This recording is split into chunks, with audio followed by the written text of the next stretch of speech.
hikmahnya Allah menciptakan setan. Kita telah memahami bahwa yang disebut sebagai setan adalah siapapun, baik dia manusia atau jin, yang bersikap sombong dan suka membangkang. Perilaku dasarnya adalah sombong dan suka membangkang. Nah, perilaku atau bukan perilaku, sikap batin yang sombong dan suka membangkang ini mempunyai atau mengakibatkan perilaku-perilaku yang menjadi anak buahnya atau derivatif, ya. Derivatif dari kesombongan dan pembangkangan. Nah, itu oleh karena itu mereka yang termasuk golongan setan itu karena sombong dan membangkang, mereka tidak akan mentaati perintah Allah. Dan kalau Allah itu melarang jangan melakukan sesuatu, justru mereka melanggar. Nah, kemudian setan itu selalu berusaha mencari pengikut yang mau mengikuti sikap dan perilakunya, terutama dari kalangan manusia, dengan cara menghalangi mereka berbuat baik dan mendorong mereka untuk melakukan kegiatan-kegiatan yang bisa mencelakakan mereka sendiri. Kenapa setan seperti itu? Karena setan itu kan anak buahnya iblis. Iblis itu dendam kepada Nabi Adam. Ya, sebenarnya kan kesalahannya pada iblis sendiri, tetapi biasa orang jahat itu begitu. Jadi, kenapa dia disuruh keluar dari surga? Karena dia membangkang, tidak taat ketika diperintah oleh Allah. Tapi orang jahat itu tidak melihat dirinya sebagai sebab. Dia menganggap bahwa gara-gara Adam aku dikeluarkan. Ya, biasa kan? Itu biasa. Misalnya ada pejabat yang polisinya itu merugikan rakyat. Gara-gara polisinya itu merugikan rakyat, lalu rakyat protes. Terus yang disalahkan siapa? Yang protes. Kamu bikin huru hara, kamu bikin kacau, kamu mecah belah dan sebagainya. Lah, penyebabnya kan polisimu itu. Ya, jadi orang yang tanda kutip jahat itu cenderung menganggap dirinya benar, padahal mereka itu salah. Nanti kalau ada reaksi dari orang lain, yang disalahkan yang bereaksi. Ya, saya jadi ingat dulu pernah waktu saya masih muda begitu, masih idealis ya, menyeberang di jembatan penyeberangan. Itu digelarin dagangan oleh orang. Gelarnya itu lebih dari separuh, sehingga jalan yang bisa dilewati itu hanya satu orang bergantian, dan itu pun harus hati-hati. Saya mencoba menasihati dia, Mas, bisa dimundurkan sedikit, Mas. Saya ngomong begitu kan karena fakta seperti itu, tapi dia menganggap saya yang salah. Urusi dirimu sendiri, jangan bikin ribut, jangan bikin ribut. Jadi kalau sampai ribut itu yang menyebabkan saya, padahal kan karena dia menggelar itu. Nah, itu biasa ya. Jadi kita mesti hati-hati. Nah, setan berbuat demikian itu karena dia memang memiliki karakter yang jahat dan sekaligus mengajak orang lain untuk berperilaku jahat pula, sehingga para pengikutnya baik manusia maupun jin akan celakanya sebagai akibat dari perilakunya sendiri. Jadi kalau setan itu mengajak kita untuk berbuat kesalahan, setan itu nggak bisa ngeret-ngeret tangan kita, ayo, enggak ya, kalau yang itu yang jin ya. Kalau manusia bisa, tapi ajakan itu dengan cara mempengaruhi pola pikir kita. Dengan pola pikir itu kita lalu menuruti dia.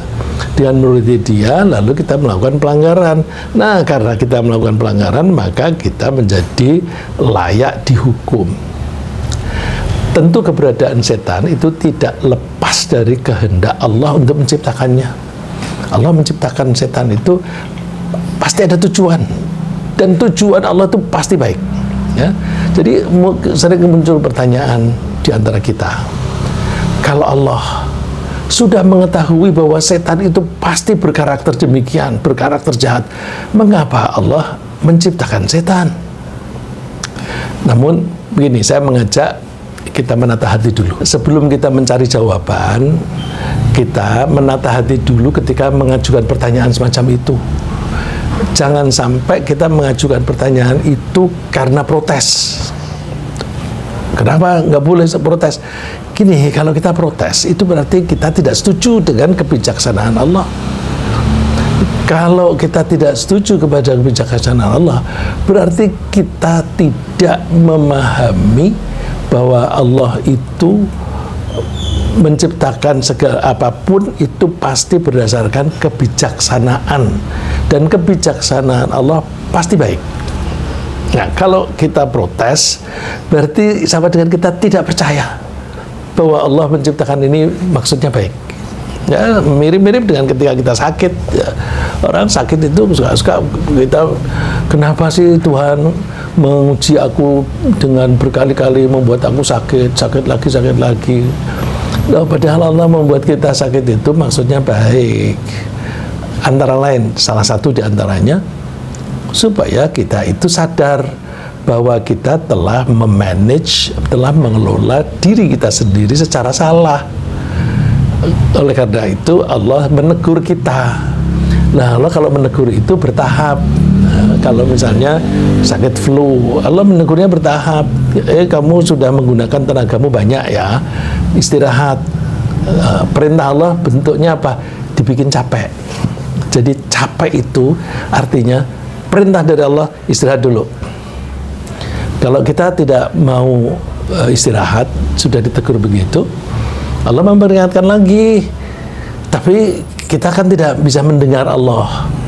Nah, terus Allah mengingatkannya dengan cara yang lebih keras dari itu, dibikin ngantuk. Kalau capek kan kita masih bisa milih, masih kuat ini, masih kuat. Tapi begitu ngantuk, kita tuh terpaksa tekluk, udah. Kalau sudah dibikin ngantuk kok tidak mau istirahat, Allah menegur lebih dasar lagi. Dia ngantuk-ngantuk minum kopi dibikin kental, dicampur dengan soft drink misalnya. Ya, terus supaya tidak ngantuk. Allah menegur yang lebih keras lagi, dibikin flu. Jadi Allah membuat kita rasa sakit dari sedikit sampai ke meningkat lebih besar, lebih intens. Itu maksudnya baik, supaya kita sehat, tidak cepat mati gitu. Nah, ini kita kalau bertanya, mengapa sih Allah menciptakan setan? Pertanyaan itu tidak boleh karena protes. Tapi karena bolehnya gimana? Kita tiru Nabi Ibrahim. Ya. Nabi Ibrahim kan pernah bertanya, wa idz qala Ibrahim rabbi arini kaifa tuhyil mauta. Tuhan, boleh nggak aku ditunjukin bagaimana cara engkau menghidupkan yang sudah mati? Terus Allah tanya, awalam tu'min, apa kamu nggak percaya? Jawab Nabi Ibrahim, percaya Allah, percaya. Saya hanya kepingin lihat bukti supaya hati saya tentram, gitu loh. Aku hanya melihat bukti. Nah, ketika kita mempertanyakan kenapa sih Allah menciptakan setan, nah itu semangatnya adalah ingin meningkatkan iman kita. Oh begitu, ya deh begitu. Ya, jadi supaya kita bisa memahami kebijaksanaan Allah ketika menciptakan itu. Nah, terus sebaiknya kita setelah mempertanyakan itu, kita lalu melihat fenomena yang lain dulu. Fenomena yang lain. Tadi saya menyebut bahwa Allah itu menciptakan alam raya ini mulai dari nol. Nol itu di konsep kita ya nol. Kalau matematika kita simpulkan dengan nol. Nol itu simbol dari tidak ada. Tidak ada. Kok kita kasih simbol nol? Iya. Karena yang kita bilang tidak ada itu, Allah menganggapnya ada. Bagaimana kita memahami tidak ada kok dianggap ada? Allah mengatakan bahwa Allah itu menciptakan alam raya ini melalui pembelahan. Jadi nol yang kita bilang tidak ada itu bisa dibelah. Bisa dibelah jadi dua. Pembelahannya gimana? Nah, coba kalau kita belajar matematika sederhana. Kita biasanya belajarnya begini. Kalau plus 5 digabung dengan minus 5 sama dengan berapa? Sama dengan 0. Jadi plus 5 ada nggak? Ada. Minus 5 ada nggak? Ada. Buktinya ketika plus dan minus digabung menjadi 0. Nah, kita dulu berpikirnya biasanya seperti itu. Sekarang coba dibalik. Kok bisa ada plus 10 dan ada minus 10? Itu gimana? Ya, karena dulunya ada 0. Berarti 0 itu ada. Nah, karena Allah menciptakan segala sesuatu itu dengan pembelahan. Pembelahan itu artinya satu kesatuan dibelah menjadi dua. Terus dua ini masing-masing berbelah lagi menjadi dua. Berbelah lagi menjadi dua lagi. Berbelah lagi masing-masing menjadi dua. Nah, dengan begitu, maka semua isi alam raya ini pasti isinya berpasang-pasangan. Kalau ada panas, ada dingin. Nah, orang kadang mempertanyakan, dingin itu ada nggak? Dingin itu nggak ada. Ya, tapi kita merasakan ada kok, gitu kan? Nah, terus mereka bilang, dingin itu artinya tidak ada panas. Jadi berarti dingin tidak ada, ya, karena tidak ada panas. Terserah kamu deh. Tapi pasti berpasangan, ya. Kutub, ada kutub utara, ada kutub selatan. Kita bisa memahami kutub ini kalau kita punya besi yang ada magnetnya. Itu kalau utara dan utara nggak bisa ketemu, tapi kalau utara dan selatan bisa ketemu. Ya, jadi kalau Allah itu menciptakan malaikat, makhluk yang tidak pernah membangkang, apapun yang diperintahkan itu pasti dia nurut, pasti laksanakan. Ya, Allah menciptakan makhluk yang berbeda, yang suka membangkang gitu. Jadi itu pasangan yang ada. Itu kan Allah mengatakan di surat Adz-Dzariyat, wa min kulli syai'in khalaqna zawjaini la'allakum tadhakkarun. Dari segala sesuatu, Allah menyebutnya dari segala sesuatu kami menciptakan pasangan. Di sini bahasa Arabnya zaujain. Zaujain itu mungkin yang enak kalau untuk manusia, bahasa Inggrisnya itu spouse. Spouse itu kan bisa suami, bisa istri. Jadi kalau mereka berpasangan, ya suami dan istri itu. Nah, kalau kita bilang partner itu kan bisa juga jumlahnya banyak, gitu kan. Karena itu pokoknya zaujaini itu pasangan yang jumlahnya 1 lawan 1 gitu. Terus Allah mengingatkan la'allakum tadhakkarun, agar kamu bisa mengambil pelajaran. Nah, tadhakkarun suka diartikan bisa mengambil pelajaran, suka diartikan mengingat. Karena tadhakkarun itu berasal dari kata zikir. Zikir itu ingat. Terus kalau diubah zakaro, ya, zakaro itu ingat. Kalau ada imbuhan menjadi zakaro, itu artinya mengingatkan. Tapi kalau tadzakkaro itu artinya mau menerima peringatan. Nah, di sini digunakan tadzakkarun agar kalian mau menerima peringatan. Nah, kalau peringatan itu diulang-ulang, itu kan berarti pelajaran. Jadi tadzakkarun bisa juga berarti agar kalian mau mengambil pelajaran. Nah, oleh karena itu kita mempelajari, kok ada setan sih? Ya, itu kita didorong untuk mempelajari deh gitu. Nah, di antara manusia juga ada orang-orang yang berkecenderungan untuk tunduk patuh kepada Allah dan tidak ingin membangkang.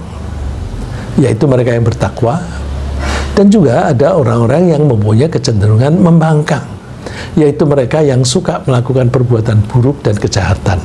Jadi perilaku manusia juga begitu. Ada yang cenderung taat, ada yang cenderung untuk membangkang. Nah, kita lihat sendiri di masyarakat kita, ada yang cenderung untuk taat dan juga ada yang cenderung untuk tidak. Nah, untuk membedakan di antara mereka yang tunduk patuh dan yang membangkang, Allah menguji mereka dengan berbagai rintangan sehingga menjadi jelas siapa yang jujur dan berpegang teguh pada pernyataan mereka sendiri sebagai orang yang beriman. Bukankah kita menyatakan beriman ketika kita mengatakan asyhadu alla ilaha illallah wa asyhadu anna muhammadar rasulullah, aku bersaksi tidak ada Tuhan selain Allah. Itu kan pernyataan kita bahwa aku percaya, aku beriman. Nah, kalau kita mengatakan percaya, Allah itu nggak diem aja, diuji, bener enggak, jujur enggak. Kalau kamu mengatakan begitu, kalau kamu jujur, kamu tidak hanya ngomong-ngomong aja, ya? Nggak hanya ngomong-ngomong yang kosong. Itu dulu istilahnya ngemeng, sekarang istilahnya omon-omon, ya? Tidak hanya omong kosong, tapi harus dibuktikan. Jadi Allah selalu menguji siapa yang jujur ketika mengucapkan syahadat itu dan siapa yang tidak jujur. Ujiannya apa? Macam-macam. Apa saja? Apa saja itu, apapun yang di hadapan kita itu ujian. Ya. Di hadapan kita apa? Ya, kita sedang, misalnya saya sedang bicara, Bapak Ibu, para teman-teman sedang mendengarkan saya. Itu ujian. Ujiannya apa? Ya, antara lain, coba kalau dibaca Al-Quran kita itu mau memperhatikan enggak, gitu. Ya. Di sini Allah menyatakan ahasiban nasu ayyutraku ayyaqulu amanna wa hum la yuftanun. Apakah orang-orang itu mengira mereka itu dibiarkan begitu saja setelah mereka mengatakan aku beriman, wa hum la yuftanun, lalu mereka tidak diuji? Jadi dikira kalau sudah mengatakan asyhadu alla ilaha illallah itu lalu terus dibiarkan tidak diuji. Salah. Lihat itu generasi sebelum kamu, ya. Walaqad fatanna alladziina min qablihim. Sungguh kami telah menguji orang-orang sebelum mereka, ya, sebelum kita ini. Artinya generasi sebelum kita. Fala ya'lamanna Allahu alladziina shadaqu wa la ya'lamanna al-kadzibin. Dengan ujian itu Allah menjadi mengetahui, bisa membuktikan siapa yang jujur dan siapa yang bohong ketika menyatakan beriman. Nah, oleh karena itu kita harus hati-hati. Nah, ujian itu kan macam-macam, ya. Jika kita manusia mengambil hikmah dari godaan setan itu, kita menganggapnya sebagai gesekan yang justru membuat laju kita menuju Allah menjadi lebih cepat. Gesekan ini saya coba meniru jawabannya Bang Imad, ya, tetapi kalau saya secara detailnya kurang pas, saya minta maaf dan tolong dikoreksi. Jadi Bang Imad bilang, apakah kamu tidak tahu teori gaya? Terus teori gaya itu macam-macam, ya. Yang relevan dengan ini adalah bahwa roda atau roda yang ada bannya itu tidak akan bisa melaju ke depan kalau tidak ada gesekan. Coba kita gantung mobil atau motor, kita gantung, terus kita gas, roda muter. Kalau tidak ada gesekan, ya nggak maju. Nah, oleh karena itu, supaya bisa maju, maka harus ada gesekan. Letakkan roda itu di atas tanah atau jalanan begitu. Nanti kalau roda itu mutar, dia akan melaju ke depan atau mundur. Terus gesekan itu, kalau bannya halus, lantainya halus, ya, lantainya ubin yang licin, bannya halus, udah nggak ada kembangannya, ya nggak bisa melaju dengan baik, ya, atau bahkan berhenti di situ. Tapi kalau bannya kasar, ban itu biasanya dibuat kasar, tapi supaya kelihatan indah itu dibikin kembangan. Kembangan itu macam-macam, dan itu kembangan itu masih dengan perhitungan. Dengan perhitungan supaya menambah kenyamanan, supaya menambah kecepatan dan sebagainya, tidak bersuara gitu. Karena kalau nggak diatur, nanti ada suara berisik gitu. Terus jalanannya juga begitu. Kalau jalannya kasar, dia pegangan ban itu menjadi lebih kencang, jadi lajunya menjadi lebih cepat gitu. Jadi kalau ada gesekan, roda bisa maju. Kalau kita dalam hidup ini ingin maju, majunya kemana itu? Kalau kita orang beriman kan ingin majunya mendekati Allah. Secara umum begitu, kita ingin maju mendekat kepada Allah. Nah, ketika kita kepengen maju itu, kalau nggak ada gesekan, nggak maju-maju, maka perlu ada gesekan. Nah, kalau ada gesekan seperti ini tadi, ya, gerimis, berangkat ke masjid nggak? Tadi kan Bu Naindra berangkat tuh ke masjid. Nah, itu kan gesekan. Allah ngecek semangatnya besar nggak ini. Kalau dia semangatnya kecil, hujan nggak usah berangkat. Tapi kalau semangatnya besar, bisa pakai payung gitu. Nah, itu menambah semangat. Jadi makin kasar permukaan jalanan dan makin kasar permukaan roda akan membuat gesekan lebih kokoh sehingga roda bisa melaju lebih pesat. Demikian pula jika godaan setan makin keras, maka kita akan berusaha lebih kuat lagi untuk melaju, dan akibatnya kita akan makin mempercepat perjalanan menuju kepada Allah dengan ketangguhan. Usaha kuat ini disebut jihad. Nah, kalau kita ini hujan nih, tetap jalan. Gimana kamu kehujanan, nanti basah, pakai payung. Usaha keras ini namanya jihad. Bahasa Arabnya usaha keras itu jihad. Tapi seringkali orang mengartikan jihad itu arti sempit. Arti sempitnya itu salah satu dari usaha keras itu perang. Karena perang itu kan artinya orang menghalang-halangi kita. Contohnya pada zaman Nabi kan orang-orang Makkah itu menghalang-halangi mereka, menghalang-halangi Nabi dan pengikutnya untuk mengikuti ajaran Allah. Itu benturan atau gesekan. Terus gesekan itu makin keras. Kalau makin keras, tantangannya mereka mau membunuh. Kalau mereka memerangi, kan buktinya peperangan itu selalu terjadi di Madinah. Berarti orang Mekah yang menyerbu, yang agresif. Nah, oleh karena itu orang Islam yang diserbu harus membela diri. Nah, perang itu adalah usaha keras yang paling mentok, karena dihalang-halanginya itu akan dibunuh.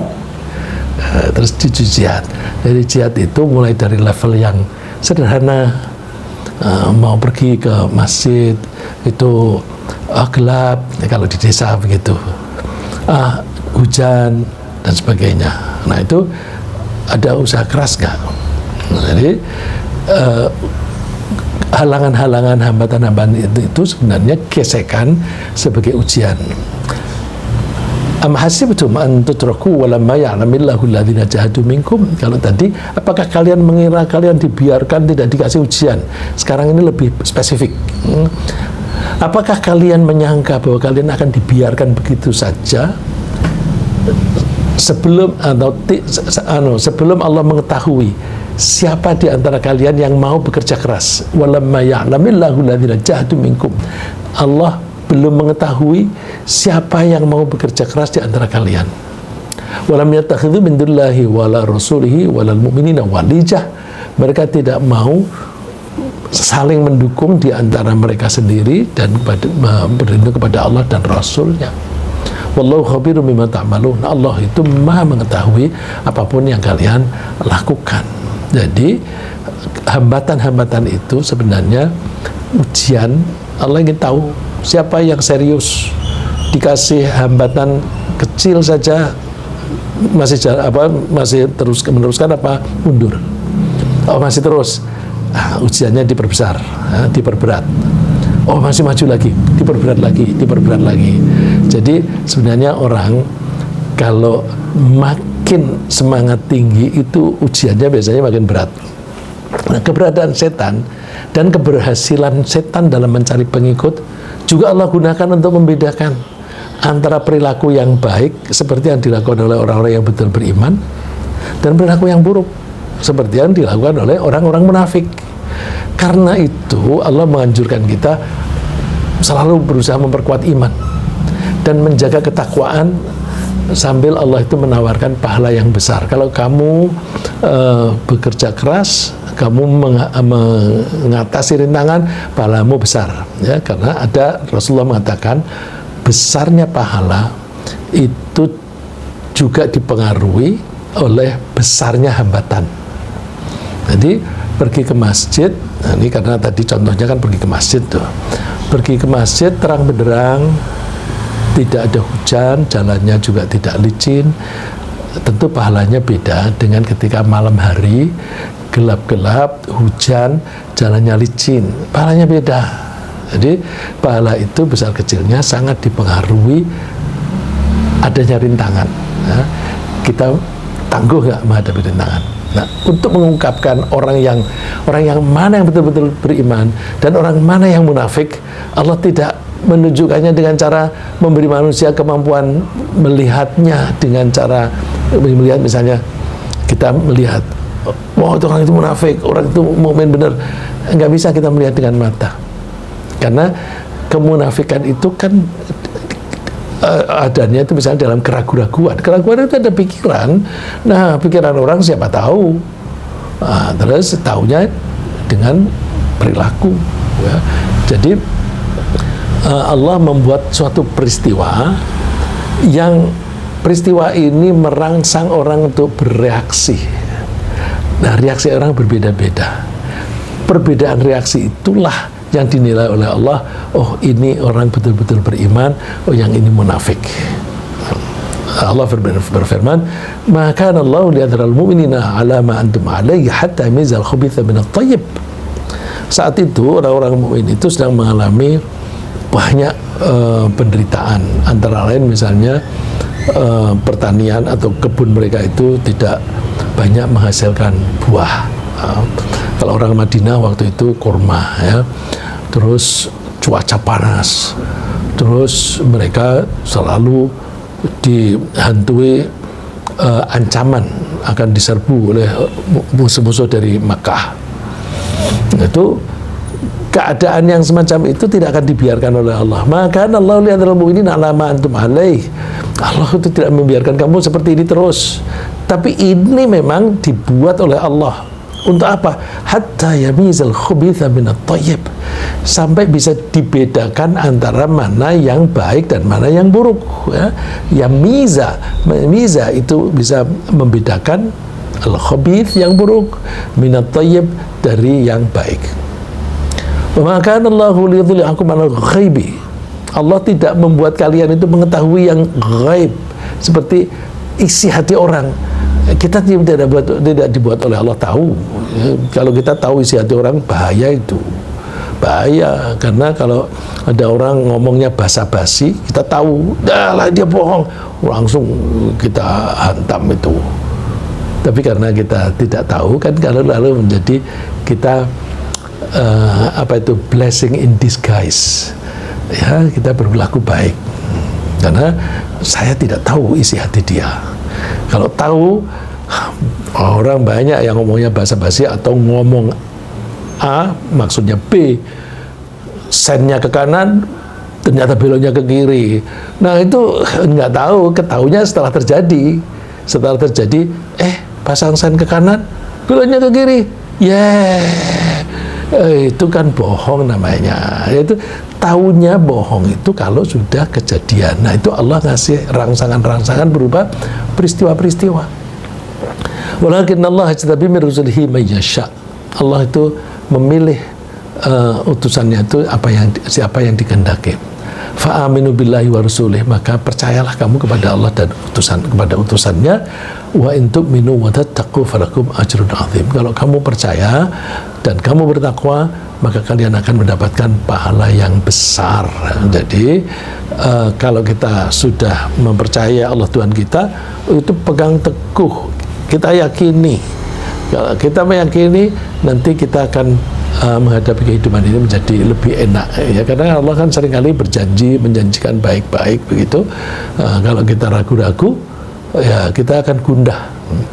Memang seringkali setan berhasil mempengaruhi orang untuk berbuat jahat, tapi Allah menunjukkan akibat buruknya. Ya. Kita lihat, coba, kan ada orang-orang yang berbuat jahat tapi nggak ketahuan. Nggak ketahuan. Nah, biasanya orang kalau melakukan kejahatan tetapi dapat keuntungan bahasa besar, misalnya ya, orang korupsi itu kan asalnya mungkin sedikit, kecil begitu. Kok berhasil, nggak ketahuan. Coba lagi, coba lagi itu lebih besar. Dan coba lagi, lebih besar lagi. Nah, nanti ketika sudah akumulatif banyak atau menjadi makin besar, saat itu menjadi kentara, lalu dia dipegang, ditangkap, ya, seperti bupati-bupati yang kena OTT, ya, omongannya baik-baik begitu, tapi ternyata jahat juga begitu. Nah, itu tahunya kalau sudah ada peristiwa, ya. Jadi memang setan itu seringkali berhasil mempengaruhi, tapi terus Allah menunjukkan akibat buruknya, ya, itu tuh akibatnya di OTT. Terus ada orang yang korupsi besar-besaran, nanti begitu ada orang yang ditangkap, dia bilangnya, aku transfer kepada dia kok. Ditangkap lagi, aku transfer kepada dia kok. Transfernya nggak tanggung-tanggung lagi. Ada yang bilangnya sekian triliun, ada yang bilangnya ratusan triliun.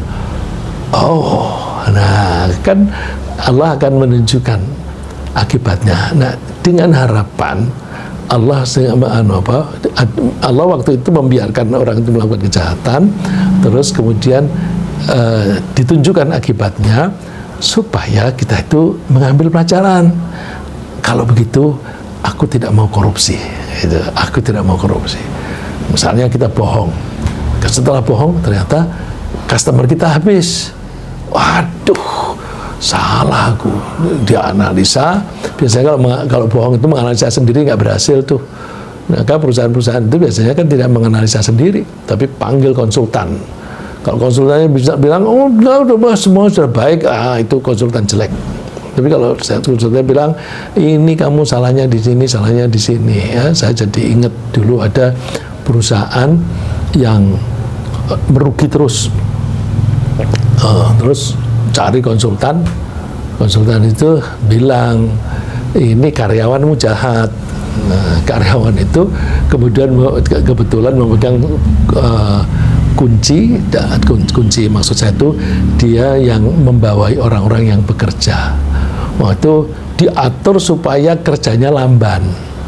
Jadi kalau dulu misalnya dalam 1 bulan bisa memproduksi 8, terus makin hari makin berkurang, satu bulan hanya memproduksi 5. Padahal cost-nya, biayanya kan tetap seperti 8. Nah, itu berarti rugi. Nah, terus dan karena jumlah produksi yang berkurang, dia tidak bisa menawarkan, tidak bisa menjanjikan kepada calon pembeli dengan baik. Wah, rupa-rupanya ada pesaing perusahaan yang serupa di Malaysia. Orang Malaysia, perusahaan Malaysia itu yang nyogok kepada karyawan ini yang punya anak buah.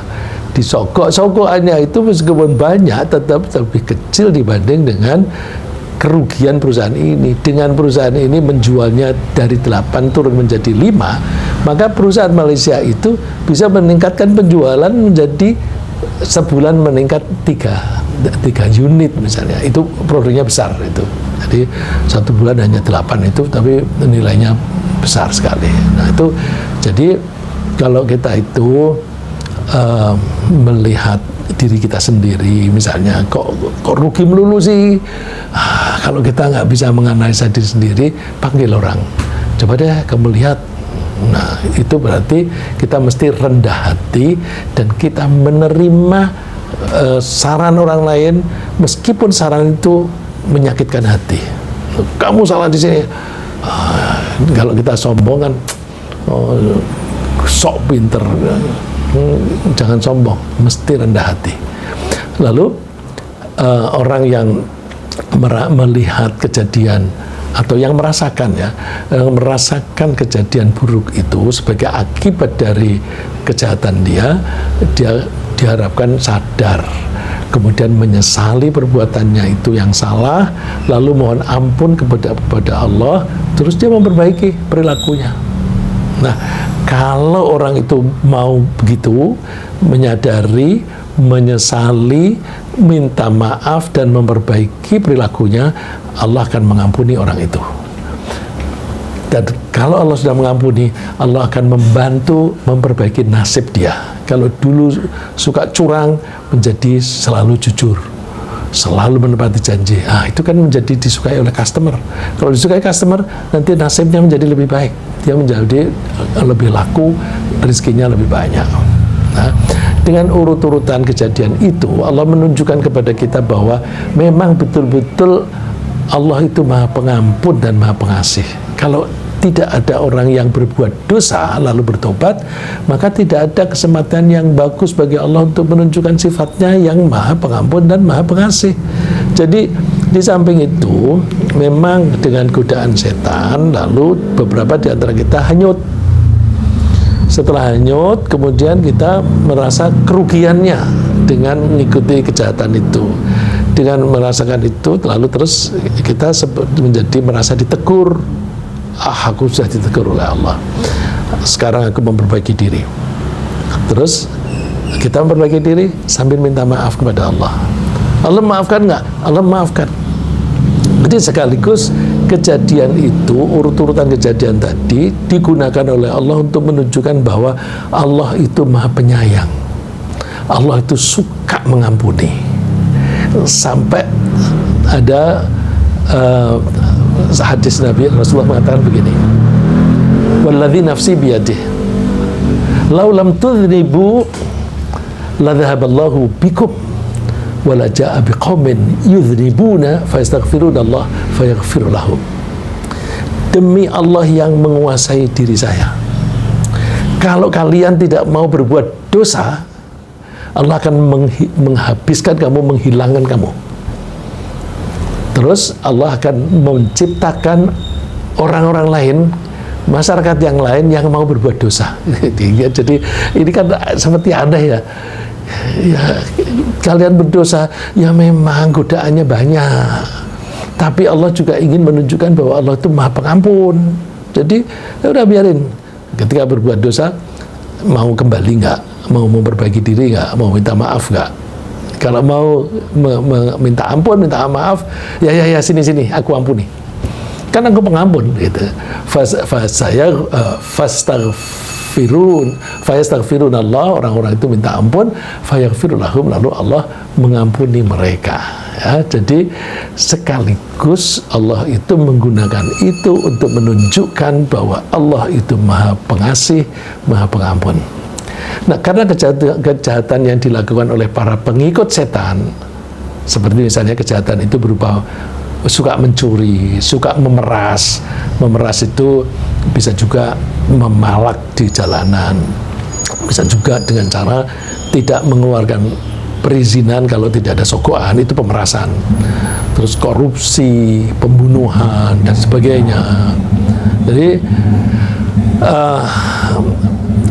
karena kejahatan yang dilakukan oleh para pengikutan setan itu menimbulkan kerugian bagi para korban, dan seringkali juga berakibat buruk bagi para pelaku kejahatan itu sendiri. Orang-orang yang beriman dianjurkan oleh Allah untuk mengambil pelajaran dari kejadian-kejadian itu. Ada kejadian buruk, jadi kalau ada peristiwa yang buruk, ambil pelajaran. Jadi jangan sampai kita sendiri yang mengalami keburukan itu.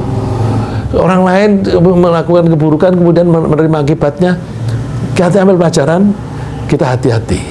Jangan sampai nasib buruk itu terjadi pada diri kita. Kalau kita tidak mau mengambil pelajaran dari kejadian pada orang lain, nanti Allah menggunakan diri kita sebagai sampel yang menerima kejadian itu. Maka kita memperhatikan itu, lalu kita memperbaiki diri. Oleh karena itu Allah menganjurkan kita untuk coba deh kalau kamu jalan-jalan di kemana saja, kamu perhatikan bagaimana akibat orang-orang yang suka berbuat dosa. Berbuat dosa itu kan berarti melakukan pelanggaran. Qul siru fil ard. Katakan, silakan kalian jalan-jalan di muka bumi. Fanzuru, lalu lihatlah. Lihat itu kalau kata nadhara itu bisa melihat dengan mata, bisa melihat dengan pikiran. Nah, di sini anjurannya dua-duanya. Lihat dengan mata kepala dan lihat dengan pikiran. Yang zuru itu dari kata kerja nadhara, ya. Nadhara itu diadopsi dalam bahasa Indonesia karena orang Indonesia di dalam bahasa Indonesia nggak ada dha, nadhar, lalu dha-nya diganti dengan al, nalar, ya, seperti zuhur. Indonesia nggak ada dha, lalu jadi luhur atau lohor, ya. Nah, ini jalan-jalan di muka bumi, perhatikan, lihat bagaimana akibat bagi orang-orang yang suka berbuat dosa. Setelah mengetahui akibat buruk bagi orang-orang para pendosa tadi, maka diharapkan orang-orang yang beriman itu berhati-hati agar tidak terpengaruh dan tidak menuruti ajakan setan, ajakan untuk melanggar larangan-larangan Allah, terutama yang mengakibatkan dosa besar. Bila kita selalu berusaha menolak anjuran setan dan menjauhi dosa-dosa besar, maka Allah akan mengampuni dosa-dosa kita dan mengizinkan kita tinggal di surga. Allah janjinya gini, in tajtanibu kaba'ira ma tunhauna anhu nukaffir ankum sayyi'atikum. Kalau kalian mau menjauhi dosa-dosa besar, dosa-dosa besar itu seperti mencuri, membunuh, dan sebagainya, ya. Kalau kalian mau menjauhi dosa-dosa besar, apa yang kalian itu dilarang oleh Allah, maka nukaffir ankum sayyi'atikum, aku lebur kesalahan-kesalahanmu. Artinya aku ampuni semua kesalahanmu, wa nudkhilkum mudkhalan karima, dan kami akan memasukkan kalian ke tempat yang mulia, yaitu surga. Ya, jadi mudah-mudahan kita ini tidak lalu protes terhadap adanya setan, tapi kita ambil pelajaran, ya, pelajaran. Kalau itu sudah terlanjur daripada diri kita sendiri, kita lihat akibatnya apa, kita merasakan apa, terus kita berhenti. Kalau tidak terjadi pada diri kita sendiri, kalau ada peristiwa apapun yang menimpa orang lain, kebetulan orang lain itu tertimpa sesuatu yang buruk karena perilakunya sendiri, ambil pelajaran. Kita jangan sampai mengikuti jejak-jejak mereka. Nah, mudah-mudahan dengan begitu kita bisa hati-hati dan Allah mengampuni kita. Ya, ringkasnya yang kita bahas pagi ini adalah bahwa Allah menciptakan makhluk itu berpasang-pasangan seperti baik buruk dan malaikat setan. Nah, perilaku setan digunakan oleh Allah untuk menguji kejujuran orang yang mengaku beriman. Godaan setan itu bagaikan gesekan agar mukmin melaju mendekati Allah. Allah menjanjikan ampunan dan surga untuk orang yang mau menjauhi dosa-dosa besar. Semoga Allah melindungi kita dari godaan setan dan sekaligus menjaga keimanan dan ketakwaan kita sampai akhir hayat.